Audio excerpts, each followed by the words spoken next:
Whether you're using AI to create a document, a text document, or you're using it to create an image from text or even a video from text, AI uses very specific technology in order to create the images, create the video, create the text. So we're going to take not a deep dive, we're going to take a shallow dive into the technology of that. We're not getting into the math and all that because I would be the wrong person to explain that.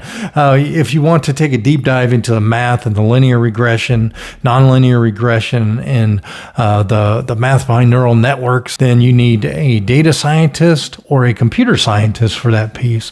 But we're going to touch on the top pieces because it's important for us to know the technology behind it, what drives it, because that's going to help us make decisions on what technology we want to use, because maybe we want to train the technology more, maybe we don't want to train the technology more. So we need to understand how that works, how the bots are affected by the training, and what we need to do in order for it to meet the needs of our organization. With that said, it's important to know three things about AI, the AI tools that we're going to be using. Is first, they have a very specific intelligence. They are highly specific intelligent. What does that mean? Well, think of the robot that beats the chess masters, right? It has an incredible specific intelligence about chess.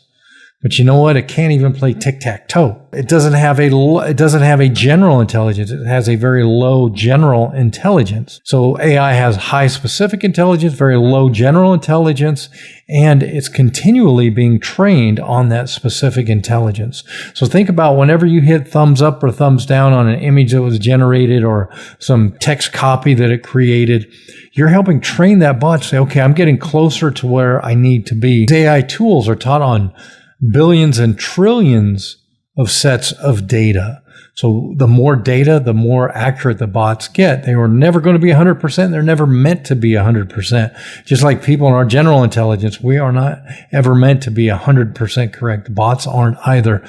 So that's really important to note because we are responsible for the output that we get. So if we publish something where we used AI as a partner to help us, we're responsible to make sure that content is correct or it's not misrepresenting something in a way that we don't want to be represented, because it can make stuff up. It is known to hallucinate, they call it. Let's start at the beginning of the process.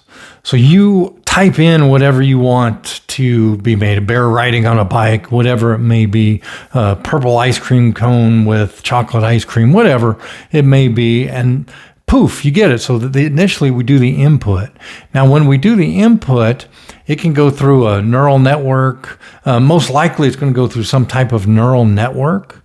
And what that means is a neural network is, think of it like a net being cast out, and it has been trained on thousands, maybe millions, maybe billions of photos or images. So images is better than photos. So of those images, and it's going to parse the words that you put in for your input, get a meaning for that, and then it's going to reach out and it's going to look throughout that net that it casts. So when it was training, that's when it was casting its net, and it's going to reach out and it's going to see a bunch of images that were tagged with those types of words. So tag, tag, tag, tag, tag, and then it's going to say, okay, so it's this kind of image, this kind of image, this kind of image, this kind of image, and then guess what? Then that's where the magic happens, because then it takes all of that and it creates a new image with that. And these tools learn from examples. So the more examples we give them, when you give that thumbs up,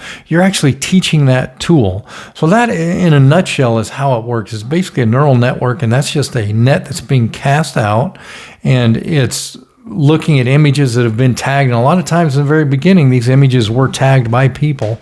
So they have thousands and thousands and thousands of people who are tagging images, saying what they are, things like that. Then that's a part of the neural network then takes that in, and through algorithms and mathematical calculations, all that good stuff, it gets better and better and better. So that, in a nutshell, is how it works.